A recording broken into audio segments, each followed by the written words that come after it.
it really, was one of those rare times when a poem just kind of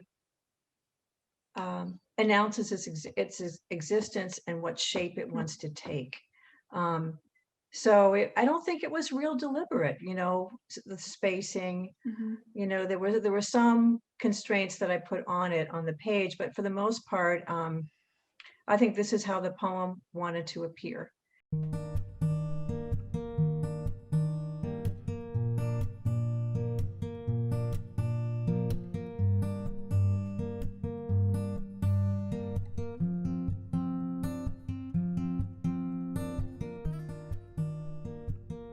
Hi, today I'm here with the poet Barbara Sabol.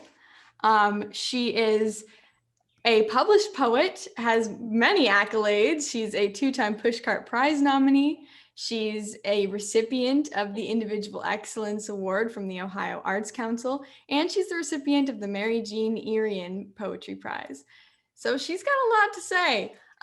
She's also got multiple, I believe, four poetry collections that you can find on Amazon and all over the kinds of places. So welcome, Barbara. Thank you for joining us today. Thank you, Katie, for that lovely introduction. I'm glad to be here. Yeah, I'm so glad to have you here and to get to talk to you. And I think it's really interesting to sit and talk with poets, especially because poetry is such a fast medium. I feel like people see a poem and they're like, oh, that's a couple lines. I can read that in 30 seconds and move on.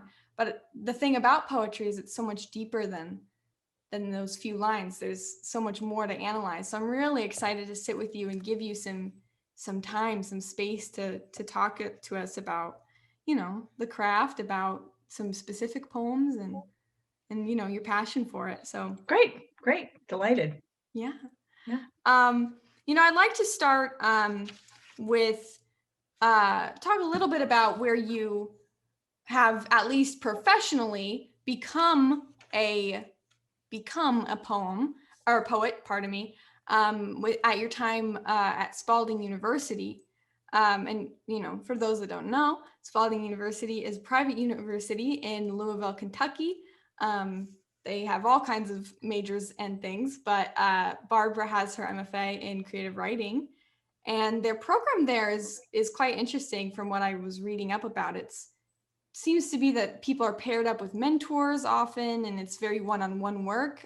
Could you speak about your time there a little bit? Sure. I had wanted to do an MFA for years and years and years, and finally did it in my 50s.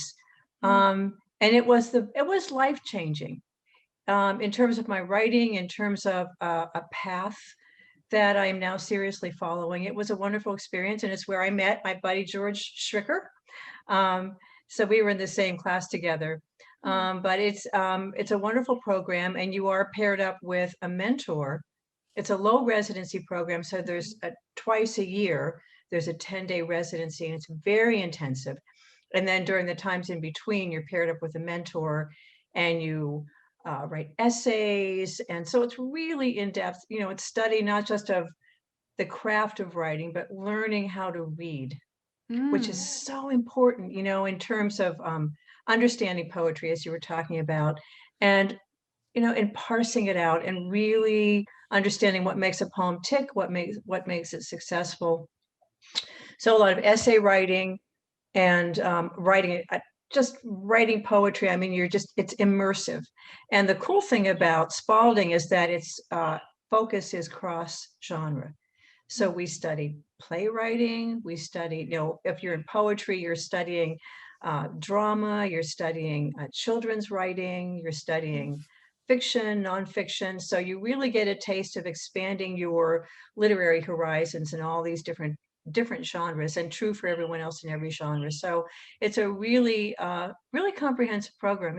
Was great. I highly recommend anyone who's looking to do an MFA. It's a wonderful place to do it. Tell me a little bit about, if you don't mind, talking about if you had any particularly enlightening things to say about your mentor while you were there, who they were and what that was like. And to one-on-one. Sure, be happy to. I had the great pleasure of working with Maureen Moorhead, who was then the Poet Laureate of Kentucky. And Maureen Moorhead, Molly Peacock, who was a really well-known poet and essayist, and Greg Pape, who was a Poet Laureate of Wyoming. So I worked with some really splendid poets and writers, and in a very, I'd say, very intimate way. There was a lot of, packets being sent, and they would critique, and it's that kind of one-on-one relationship with a mentor was, it was invaluable. It really was. And then we had the workshops during the residency too, where the poetry faculty, which was exceptional, gave us a lot of feedback. So yeah, the mentorship is wonderful. And, and it doesn't have to happen just within the confines of a university. I mean, you can have mentors and partners. I have a poetry partner now, and we meet weekly. And during the pandemic, we were on the phone weekly, and we share our poems, and we critique, we hone, we encourage each other. So that's a kind of peer mentorship. So I think that is really critical, no matter whether you're in a university setting or just your life, is to find people like your tribe, or, that one person perhaps, or a workshop where you really get that kind of feedback and that kind of intimate connection through your writing that spurs you on and makes you better, makes you a better writer. Yeah, absolutely. I think poetry is, and all kinds of writing, art is such an intimate thing. And when you put it out there, you want your readers to also feel intimate with the words that you put out. But it's so important to have somebody there next to you also being literally intimate about the piece, letting you be passionate and helping you. Like, definitely finding your tribe. Oh, yeah. And I appreciate you name dropping so many people. I didn't mean to. No, that's fine. Oh my gosh. And the program was started by Sina Jeter Naslund, who wrote Ahab's Wife. And she's like, her work is like standard literary work in English classes. So, I mean, it's a really fine program. And the director now is Kathleen Driscoll, who's an outstanding poet. So I can't say enough about it, about the Spalding University program. Yeah. And I mean, look at where it got you, I mean, like you said, you've been writing forever, and I understand that. I too feel like I've been writing forever, but it's so good to have a space to give you the confidence to, stand up on your own 2 feet and continue, beyond just like, this is a hobby that I have on the side, Right. And it's confidence, Katy, and it's also the discipline. I learned to have a writing life in that program, where I had a schedule, I had writing goals, I had work that was due. It was quite serious. So then afterward, many people then continue that kind of discipline that you develop, that you have to have that discipline to get through the program, because it is very intense and immersive. So that's one thing that I gained from it, that I don't know that I would be as prolific or as serious as I am about writing today, had I not had that training in developing a writing life, that kind of discipline. Yeah, absolutely. Yeah. Well, speaking of intimacy and of getting up on your own 2 feet and keeping your discipline, we've got also our beautiful camera here. We've got Solitary Spin, one of her wonderful collections. I really just felt so connected to so many different parts and puzzles of this collection, which I can't say that I was expecting to. I can't say that I wasn't expecting to. I was just kind of like, well, every poet is so different. I never feel secure comparing poets, because everybody's so different and everybody has their own style to it. And I really did just feel so connected to so much of it. Oh, that's great. I love hearing that. Thanks. Of course. Yeah. And I'm not just saying it to be a kind interviewer. I mean it. But, we've got a poem in here, Where She Stops. How do you feel about about reading it for us? Sure. Great. I'd love to read it. Let me just say one quick word about it prior to. The poems in this book, one of the main themes is the idea of an imaginary twin, possibly imaginary twin. And it's based on this phenomenon of the vanished twin syndrome, whereby early in a pregnancy, when there are twins, that one of them doesn't survive, and the cells of that fetus are absorbed by the surviving twin. So that's sort of one of the threads that goes through this book, and the other is Mars, which is a whole other conversation. But so anyway, this poem, Where She Stops, has to do with the speaker in this poem talking about her, twin, real or not. Where She Stops. My sister vanished, poof, within the womb, and I became a child who learned to count backward from 2. Drawn to the twinning of shape and matter, I would walk through the sleeping house and turn on one light, then another, say, 2 lights.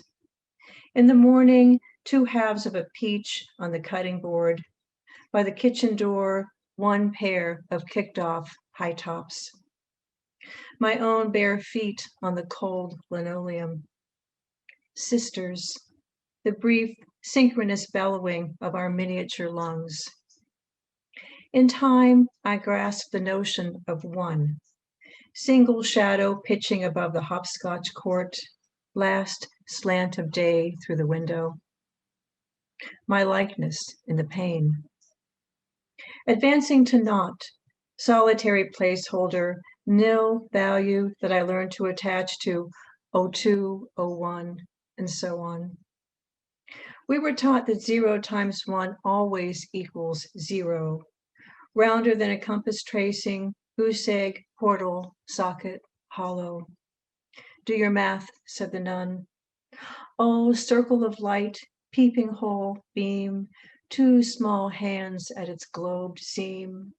Round and round she goes, she goes. Oh, so many snaps from that. Thank you. Thanks. Yeah, of course. Oh, that poem is so visceral. I think it captures you immediately, and you see that the initial title, and one thing that's interesting about poetry is sometimes the title tells you exactly what's going to happen, and sometimes it just gives you a little glimmer of some piece of something for you to latch onto. And Where She Stops, that's you've got the double meaning there of where the young girl who is alive stops at the very end, and where the twin stops. Right. And it goes back to that riddle. Where she stops, nobody knows. Round and round she goes. Where she stops, nobody knows. So, yeah. So that is a pretty central poem in terms of the theme of the book. So I'm glad you asked for that one. Thanks. Yeah, of course. Yeah, I think there's, I'll put a picture of the actual poem up so people can see the structure of it. I was grabbed by that when I reread it, because the stanzas are, sometimes they're single lines, sometimes they're, a couplet or what have you. But I found that the space on the page, so much of it is white space, so much of it is the feeling of silence, the visual feeling of silence. I felt like that just added to this loss, this intense feeling for this young girl and his family, Thanks. Yeah. Talk to me a little bit about crafting a poem like this that's so, not to use intimate again, but so intimate and so raw, and what that process is like, digging deep in that kind of way. I think this was one of the more intuitive poems. I think I place a lot of kind of formal restraint on poems that I write, And this one was one that I think sort of flowed up from the subconscious more. I think the poem wrote itself. So I didn't say, let's see, I'm going to put a lot of white space. I'm going to make this a single line. It really, was one of those rare times when a poem just kind of announces its existence and what shape it wants to take. So I don't think it was real deliberate, the spacing, there were some constraints that I put on it on the page, but for the most part, I think this is how the poem wanted to appear. And then there are more associative leaps, like with, doing the math, the not spelled N-A-U-G-H-T, which is how we used to say zero, and then the none, and the math class, and then the one, and then, so I think there were some associative leaps that, had I been really deliberate about being clever, that I would not have come up with. So I think that's one of the times when you have to, well, many times, I think that we need to let, whether it's music or whatever it is you're creating, art, to let the work guide the hand, let the work say where it wants to go and how it wants to be shaped. And it's hard to do, because you want to create, something that's really stellar, and you have this idea in mind, I want to write a sonnet or whatever, but the poem, the impulse might be going in a different direction. I think we have to learn to just let go and let it go where it wants to. Absolutely. I think, I'd like to talk to you a little bit about, I don't want to say poetry theory, because that sounds a little academic. Yeah.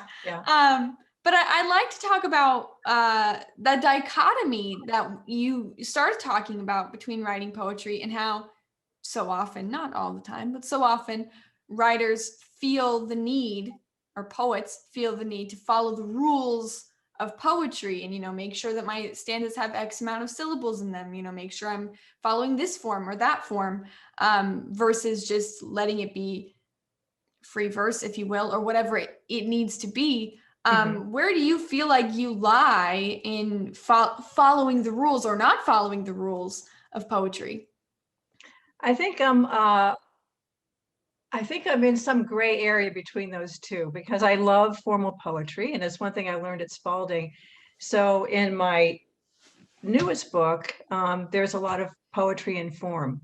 There are sestinas and villanelles and triolets and sonnets, and I really love the challenge of, like with a sestina, you have an end word, you have 6 lines, I'm sure you know this, per stanza, and then your end words keep repeating in different order, and it's such a challenge. And the cool thing is that you end up writing something that you would not have written otherwise, because you're, I want to say confined, but you're guided to a certain a form and an expectation about a repetition pattern in this instance. And then you come up with things like that you never would have thought of, or use a word in a way that you never would have thought of before. And it turns out to be, even though it's a fixed form, really original. And the more subtly you do it, the more effective it is. So the reader might say, what is it about this that, where's the music coming from? Oh, I see there's, this repetition. Oh, now I see this slant rhyme. So you can be really effective with it. But then on the other hand, experimentation is really cool too, to do just a fragmented poem where you've got, it looks like just a bunch of fragmented lines and phrases on a page. And that has its purpose too. And it really depends on what you want to say. And the form is part of the intention and message of the poem. So if you've got a poem that is about distress or shock, maybe a fragmented form is more appropriate, and or something that's a really quiet kind of mood, you might want a sonnet, or you might want triolet, where there's repetition, but there's a softness about, and a music about it. So it really depends on the intention and and the effect that you want to have, and the voice that you put. There's so much, there's so much that goes into making those decisions. And also, I think we need to be really flexible as writers, so that if you try to force a poem into a sonnet form and it's just not working, that's not what's meant to be. And I say, scratch it and start over. Get your best lines, your best words, and try something very different. And I think revision can be radical. If you really want to talk about, something, or you have a line or an image that you want to really develop, or an idea that you want to enact. I think you really have to work on revision, and sometimes it's an extreme. So, and that's a long-winded answer to your question. I'm all over the place with free verse, fixed verse. Well, that takes us into kind of your love of, or more recent love of Eastern poetry types, mainly Japanese poetry, right. Which is very compelling because, while our Western types of fixed verse has its rules, has its, rhymes here, rhyme there, these many in this line, or whatever. I feel that Eastern poetry especially is so fixated on being succinct, but beautiful, and having everything be compact. How did you, of course, I feel like everybody knows what a haiku is, and I think we've all dabbled in a haiku, but there's haibun and tankas that you've talked or told me about a little bit. How did you find all that and find a passion for it? I have a good friend who also went to Spalding, Barry George, who that's his focus. He's really a master haiku and senryu, which is a different kind of haiku writer. And so it was my first introduction. Then I went to a workshop on haiku and really got hooked. And what I love about it is that it's a very small poem. It's a little nugget, like a little mussel. And it's very grounded in a concrete sensory image. You've got a beautiful fragment like First Frost or Lighthouse Beam, something that is very, very sensory, but concrete, and it grounds the poem. And then it's very compressed, very muscular. And writing haiku has really helped my writing long form poems. So I've learned about the real value and the beauty of the concrete poem, the concrete image, and the senses, really including all the senses. And it really, I really value, being able to read a poem and really understand, if it's a metaphor, that it's just beautifully crafted, and it's grounded in concrete sensory imagery. And then that condensation, what every word counts. I mean, you can't be, just like throwing off phrases and adding, adjectives left and right, but it's really, really, really thoughtful in terms of every word you choose, and that the image is immediately accessible. So that's really helped my long form poetry. Yeah, it's a great practice. Oh, I'm sure. And it's interesting because, haiku 575, that's all you got. That's everything. That's the end of the poem. Well, actually, Katy, the 575 thing is passé. The Western haiku is not, it's not syllable based. It was, that's how it's taught in grade school, but it is, that syllabic thing is based on, the Japanese have sound units called, I think it's called onji or something like that. So that sort of translated into a syllabic count way back when, but now Western haiku doesn't go by syllable count anymore. Usually it's short line, longer line, short line, generally speaking. But you can have a monoku where it's all one line. You can have two lines.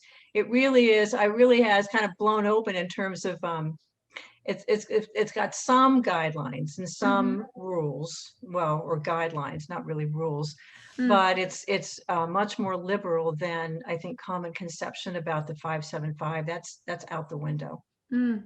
Mm. Thankfully, otherwise I wouldn't be writing it. It's too confining. Yeah, yeah. Yeah. And you know, we'll get back to Eastern poetry. I wanna hop back to where she stops for just a second, Okay, sure. because you know this solitary spin, like we said, is or you said is Mars, Mm-hmm. and this twin phenomenon or the lack thereof. And I think that's such a specific and interesting, beautiful little ice cream cone with chocolate and vanilla swirled up in between. And That's great. I thanks. like that. And I just the inspiration for that, where could that come from? Well, I've always loved astronomy. It's always been a passion of mine. Mm. And Mars comes into this because the speaker in the poems, which is not necessarily autobiographical, but um, she wants to escape. There's also the third thread is like the mother-daughter, you know, connection that the older I get, the more I write about my mom, who's no longer with us, but Mm.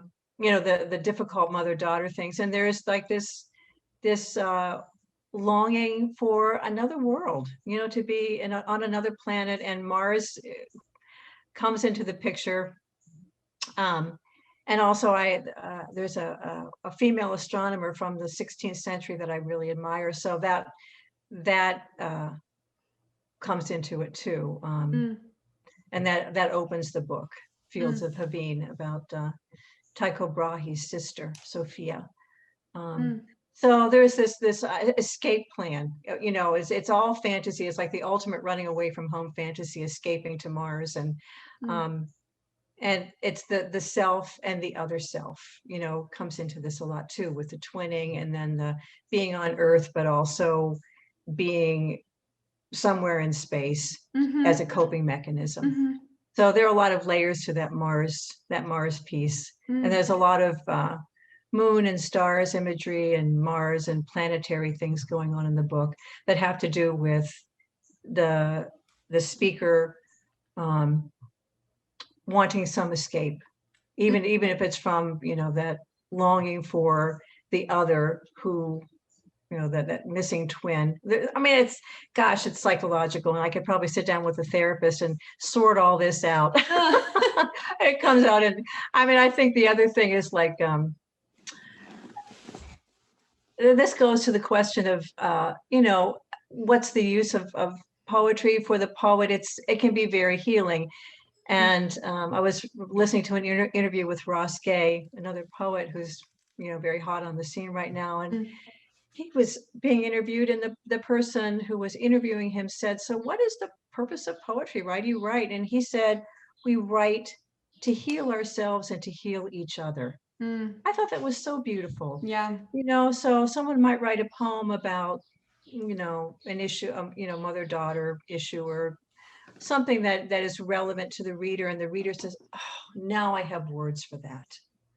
Now I understand that. Now I get that sadness." And there's a metaphor that just helps me make sense of it. I mean, that's it's that healing part, and that the digging. You take that risk by when you write a poem that's personal, of digging, and then feeling some ouchiness, but and then you share that, and people who read it say, "Whew, I feel that," or now I makes me think of something in my own life. And when I read poetry that really hits me, it's beautifully crafted, and it has a message or a metaphor that just makes something in my life make sense. Yeah. We've got some other poems to read, and we better give them some time. Okay. Imagine a town. I've got it right here. It's beautiful. It's also wonderful. This one is so different tonally from Solitary Spin. Obviously, it tells a different story. It Mhm. has different arcs and has different. You say it's more structured, which I did find reading that. I find I'm from Plymouth. I don't know if you've ever been to Plymouth, but it's a very small town with not a whole lot going on. Um, so, reading through this, there was a lot that I went, oh yeah, I've been in this diner, or oh yeah, I know this guy. I really enjoyed the environment that you created, because of course I understand, imagine a small town of, whoever, wherever.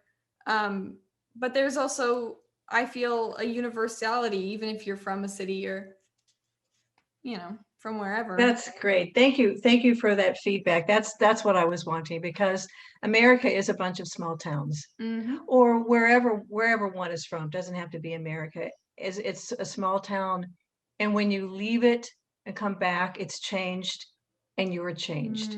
And that's what we deal with, is the changes, and then in our environment, and then the changes in us.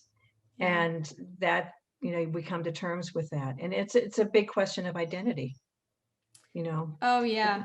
Yeah. The book is dedicated to the places that claim us. So it's your small town hometown, your big city home city, places that you've traveled, places that you've never been to but have always wanted to go, your spirit homes, a cathedral, and then the places inside of us. There's the external place, and then the place inside of us where we are when we are in those places. So I think place, and I think that's probably true for poetry through the ages, is a real driving impulse that wants to be explored in a poem. I'll tell you what, it's a really rainy day here in Akron. So I'll start with After One of Those Summer Rains. Beautiful. Okay. After one of those summer rains, quick and hard, odors of the district dogs lift from blades of grass, scented braille, chronicles of dominance, rolled newspaper, rabbits chased, nearly caught, juicy reports my dogs read, wrapped, slender muzzles pressed deep in a curbside patch. Though they've breathed in many variations on these themes, one never tires of one's own history. Sensitive brutes. I imagine the part they linger over longest is of a fellow lost, a cautionary saga about the follies of freedom. Here, I don't tug, saying, come on, come on. Each chapter matters, so they learn by heart which corner leads home, except now, noses lift to a wet breeze streaming over hedge and hoods of passing cars, a fresh account that holds us even longer out in the ordinary evening air. Snaps again. Wow. Those snaps.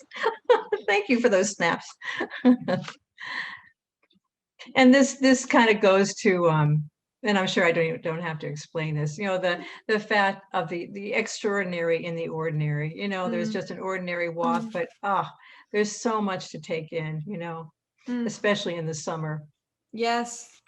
I find that especially with the sunset, when you're out in the country and there's fields and you can see everything.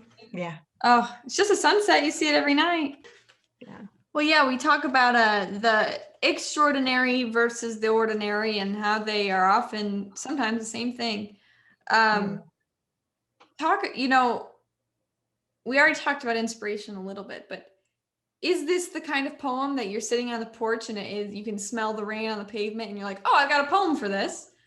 Absolutely. I wrote this in my head walking the dogs, after one of those summer rains, and how everything is this, the world is saturated in color and smell.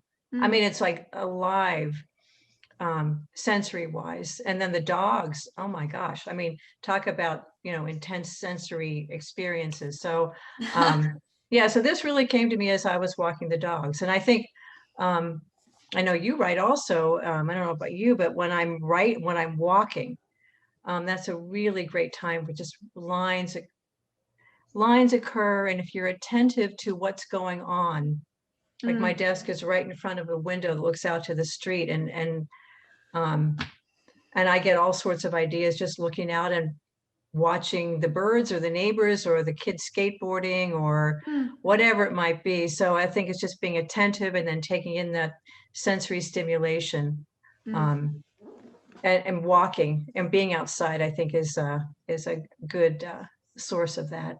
Yeah. Yeah. I'm a pacer. So if you see my brain too cluttered, I'll just be all around the house, back and forth, and then I'll Yeah. start. Okay, we're back. Yeah. Yeah. I think that's right. I think movement kind of gets things churning. For sure. Absolutely. I mean, and Yeah. it also means that you're away from a phone, you're away from, so many ideas all at once, and you're back to, okay, here are the material things around me. These are the sensory things I'm experiencing, and then you're back. Right. I'm looking at, this is something I do want to talk about. I want to talk about the concept of honesty, and whether that's blunt honesty or honesty under a metaphor or under the surface.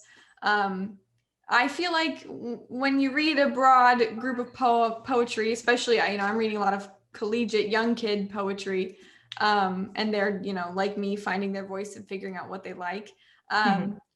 You find this broad people who are mostly like myself, very blunt in their honesty. They say it sometimes no metaphor, sometimes no adjective. This is how it is. Or, the honesty is very, very deep underneath all the layers that you have to find. How do you feel in your own life and in your own poetic journey, voice, that honesty plays a role? That's such an interesting question, Katie. It's so interesting, and it's really complicated because, I was referring to the voice in the poems being the speaker, because you write a poem, and many people will read the poem and think, oh, that was your experience. Yes. I've written experience about children. I've never had children, but I can imagine what it would be like. I was someone's child. I can imagine what it would be like, or I have a friend who was a child. So one could say that if you write about something that you have not experienced, as if you had, that it's dishonest. But I think that the speaker in the poem is not the poet. And I think there's a misconception about that. For example, Solitary Spin, I wrote that, and there's some poems in there about alcoholism in my family, and and the speaker's family, and I gave it to a copy to my cousin, and I think she was, she said, well, that's interesting. And I wanted to say, this is not really what happened. There's an emotional truth and a literal truth. And as long as you are authentic about the emotional truth of what you're writing, it's honest. But it doesn't have to be literal. If it's literal, it's boring, or sometimes it can be outlandish if it's literal. Sometimes you have to tone down the truth but it's still, or you tone down the event, the details. But as long as you have the emotional truth is there of what you want to say, I think that covers it. Yeah. And I think that, you have to sometimes remind people this didn't happen to me. But this, I have a poem called My Mother Was a Human Cannonball. Of course, she was not a human cannonball. She was never in the circus. But that's a metaphor, for, another kind of experience with her. So I think that people have to kind of read between the lines sometimes. And I think, I don't know if I answered your question completely, but I think that there's a kind of poetry and a kind of writing where, you say what you feel, no holds barred, and so be it, if someone is offended. And, you might want to, have step a little carefully, but I know some poets who really just they use words that I would not use. I would not use the F word in a poem. I just wouldn't. And someone else might, and that's okay. And I think that if that relays what you need to say if it's an extreme thing and you feel like that poem needs that it's justified, then I'd say go for it. It's not my style, but I'm not offended by it, Right. Yeah. Well, we've got one more poem in here that I would personally love to hear. Okay. The Magdalene at the Cleveland Museum of Art. Among the treasures of heaven, the carved sarcophagi, mummified fingers of martyrs, their last agonal gestures, a tooth from Mary of Magdala, pearly incisor laid on a pillow of crimson silk. There is no statue of her to kneel before in any Catholic church, no image of her radiance on any devotional card. Yet here, next to the splintered remnants of St. John's true cross, this vestige from the mouth that discovered the artless Lexus of love with a man she believed could save her. Enclosed in a rock crystal case, braced by gilded silver and copper brighter than the yellow maples outside the gallery, this simple enameled relic may have fallen from the skull of any ordinary woman from any bygone age. I needed to believe it truly was from the Magdalene, patroness of misplaced women, the only Mary to whom I can pray. Oh, last snaps of the night and well deserved. Thanks. Oh, I think it's actually I think it's fate that we landed on this poem tonight, actually. Yeah. Believe it or So? not. I go to Hope College in Holland, Michigan, and I was not raised in a church. I didn't go to Sunday school. I don't know a whole lot about the Bible. I know the basics. Mm-hmm. I don't know a whole lot outside of that. And I found my first year, sorry, I'm having trouble with the book over here. My first year, I took a class called Christian Feminism, a religion class. And, Christian feminism as a title almost sounds contradictory. And I didn't know a lot. So I'm surrounded by kids who were raised in the church, who've heard all these stories, who've read all these, Ruth and Naomi, they've read all these, women's stories a million times. I've never heard any of them. And so it was so fascinating. By the end of the semester, we got to write an essay on any woman that we wanted to. And we had to do a bunch of scholarly research. And I chose Mary Magdalene. And wow, there is a whole lot to say about this woman and her cultural impact and where people view her today. And yeah. What do you think about it? I mean, clearly there's a lot there in the poem, but I think that speaking of short shrift, I think that Mary of Magdala was probably one of the most significant women in the Bible. In terms of, I'm not a practicing Catholic or practicing anything, but I was raised Catholic. And there was, like, as I say, the devotional cards, Mary and the rays of light and all that stuff. And I have a reverence for the Virgin Mary as well.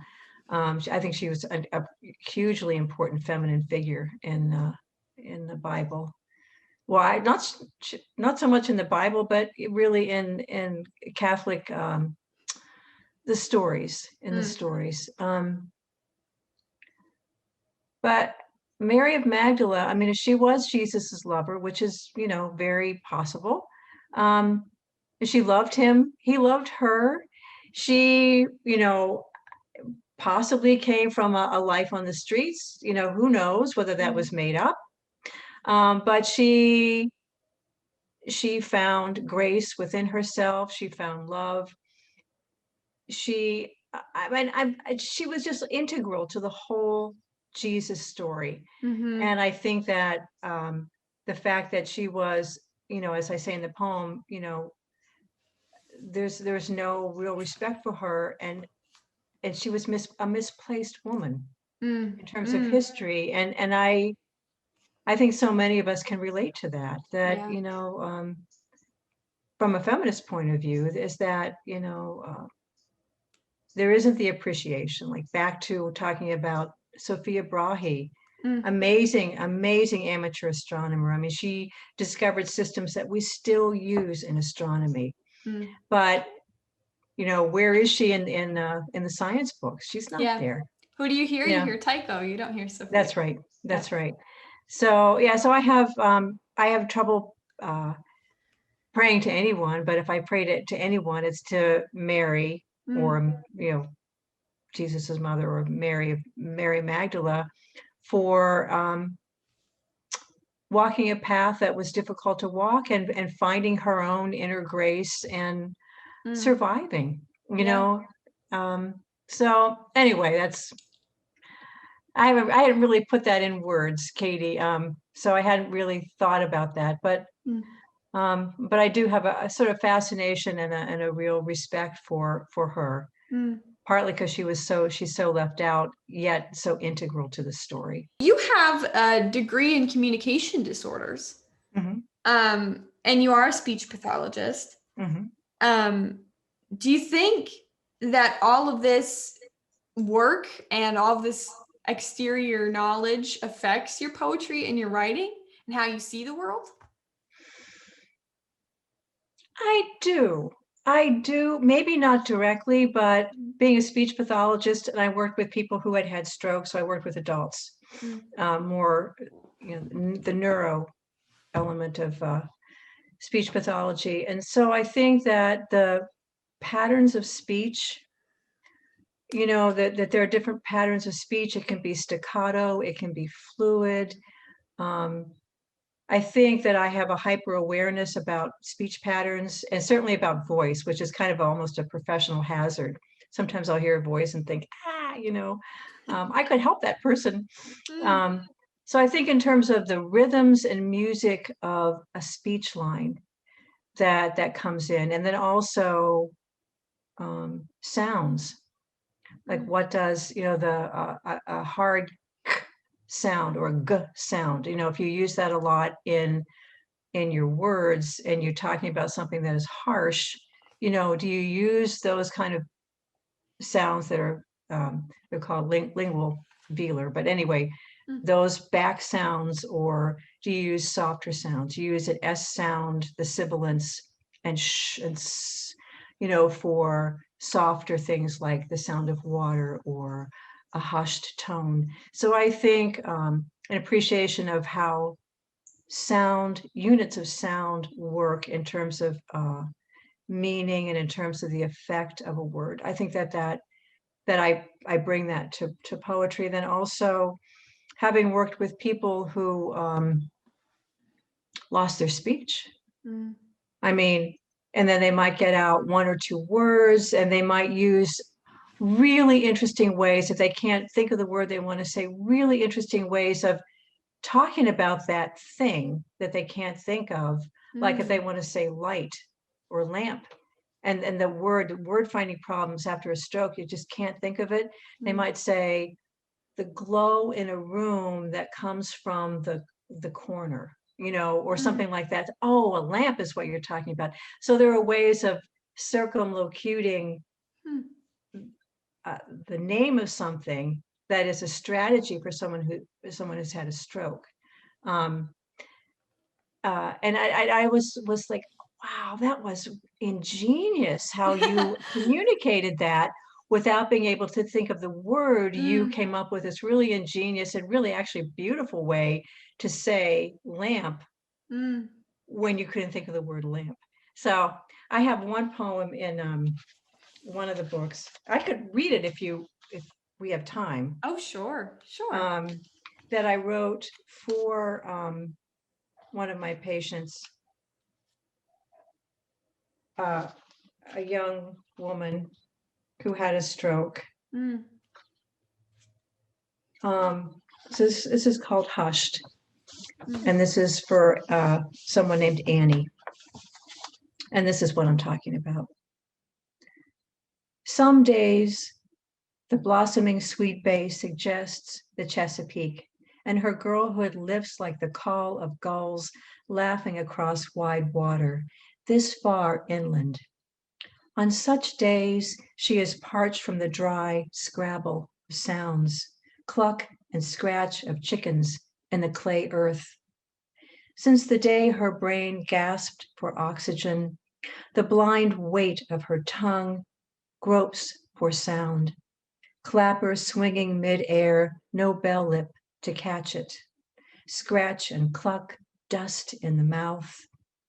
When winter stars lodge in the evergreens, she chokes on each point of star. Once she could have said exquisite, and this would have been said so easily, a sigh of syllables. She could have said, come outside, my love, look at the sky. And they might have stood watching the light pulse through the quilled branches with no need of speech, the perfect words roosting on her tongue. So I wrote this for a young, for a young woman who could say almost nothing after her stroke, but the cognition was present. Mm. So she knew that she would wanted to say exquisite or star, but she didn't have the coordination in the muscles of speech to do so. Mm. So I mean, it's I can't imagine. Right. Yeah. Ugh. But anyway, so yeah, so to your question, so speech pathology really has, it really has influenced how I think about the speech line in a poem, or about different ways, metaphors and similes, different ways of saying something without saying a word. So how much of your writing life, however long you spend of it, is sending this poem to this list of literary magazines and sending these to these presses, and how much of it is just sending things out and waiting for responses? It's a big part. Mm. It's a big part. Yeah. I send out a lot, probably once a week. Mm. At least once every 2 weeks, I send a group of poems out. I've been working a lot in haiku and Eastern forms like haibun and tonka, and those get accepted more quickly because they don't have thousands and thousands of people submitting to their journal. Right. It's unique. And also in a haiku journal, you might have 100 haiku, and in the Kenyan Review, they might have like, 7 poems, I mean, so they're more selective with the journals that have multiple genres and that are, and the haiku, there's room for a lot of, because they're so short, room for a lot of poems. Yeah. So I'm buoyed up by the acceptances with the haiku and the tonka. They sort of buffer the impact of the rejections Yeah. that I might get from the journals, from the more literary journals, or I shouldn't say more literary, but the journals that take long form poetry. Right. I've got one last question, and forgive me if this is a big question to ask, but I think you might have an interesting answer. Okay. You say that you started writing when you were young. Mhm. I want to know about when it was that passion, or that flutter of your heart, or what have you, first hit you.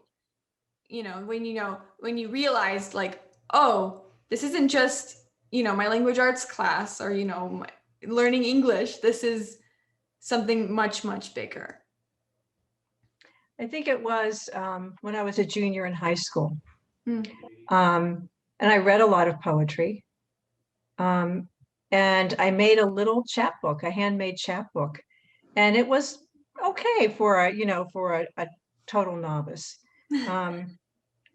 And the idea of having a little book that I made with my poems in it was so thrilling. Mm, I think that was when I really got the notion that this is something that is an extension of myself. And mm, isn't that why anyone chooses the work that they do? And it's an extension of their passion, their what they believe in, what they feel strongly about, how they express themselves, their own creative spirit. And I think that's when it hit. But I did a lot of,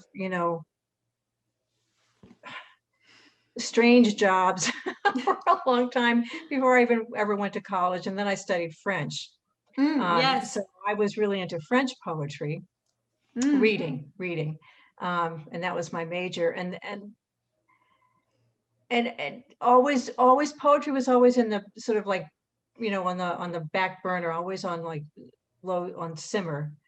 mm, So I don't think I really got serious about it until I moved to Boston.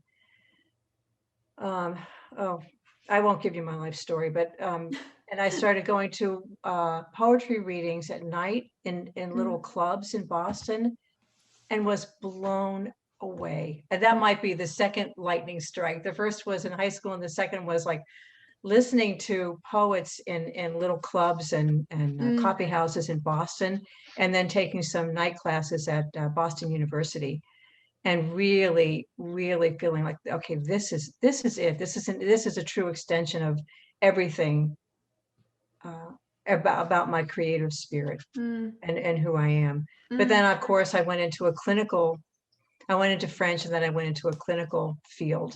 And then Right. I retired last year. So I've had this past year to really kind of, explore and Mm, do some teaching and do some writing book reviews and uh, just some different, a lot more reading, which is really, I mean, if you want to be a good writer, you read a lot of poetry or a mm, lot of whatever it is that you want to be writing. mm. Um, so did I answer your question? Yes, definitely.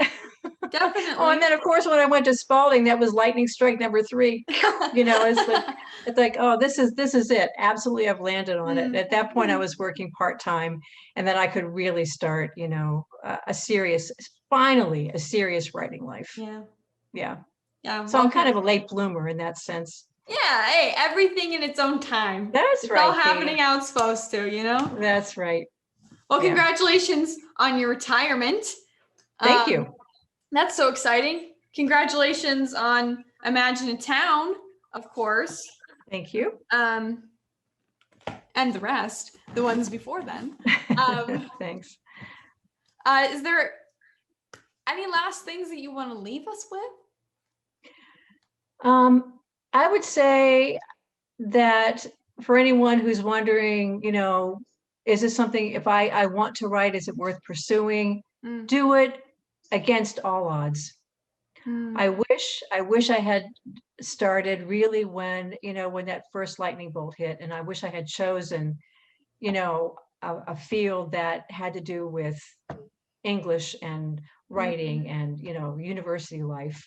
But, be that as it may, no, I don't say that with regret so much as if I had to do it over, I would have followed my passion and made not a practical decision, but I would have made one that was really about following my heart. So mm, I'd say for anyone who's really thinking about writing, it is just so self it's satisfying and it's healing and it's work, and go for it. mm, Go for it. Don't find a practical reason not to do it. mm. Yeah. Yeah. Go into Against debt if you have to. Just all do it. odds. Well, Yeah. Katie, I want to thank you so much. This has been a ton of fun. Oh, And thanks to my buddy George and the folks at the is it yes. Wild Rose Moon. So for this opportunity to chat with you and to talk about poetry and talk about my Yeah. work, it's really quite special. So thank you so Of much. course. Of course. It was special for me to, get to talk to somebody who's really doing it, you know? It's only so much I can talk to other students in coffee shops, hunched over our laptops. It's really nice to talk to somebody with you, like I said, on your own 2 feet. Mhm. But yeah, thank you so much for joining us. It was so wonderful getting to talk to you and getting to just open up about all the different kinds of poetry and about the speaker and the heart and the healing and the vulnerability. It's so Yeah. wonderful. We love poetry, don't we? Thanks, Katie. Well, it's been a real delight for me. Oh, I'm Yeah, glad. I'm thank you. glad. Of course. Yeah, and if I could put a plug in for Sheila Nickgig Editions, it's a wonderful press. They do make beautiful books. Mm. And if you're interested in the book, go straight to Sheila Nickgig Editions to purchase one. And Haley Mitchell Hagen is the founder and editor, and she's fabulous, great supporter of her poets, and wonderful person to work with. It was a delight working with her. So check out Sheila Nickgig Editions. Yeah. Wonderful. Well, thanks, Barbara. Thank you, Katie. Yes, and thanks, listeners. Go Yeah. out. Oh, thank you for tuning in. Yes. Go out there fun. and write some poetry. Yeah, that's right. All right. Thanks, Katie. Of course. Have a good night. You too. Bye-bye. Bye, Bye. everybody. Bye.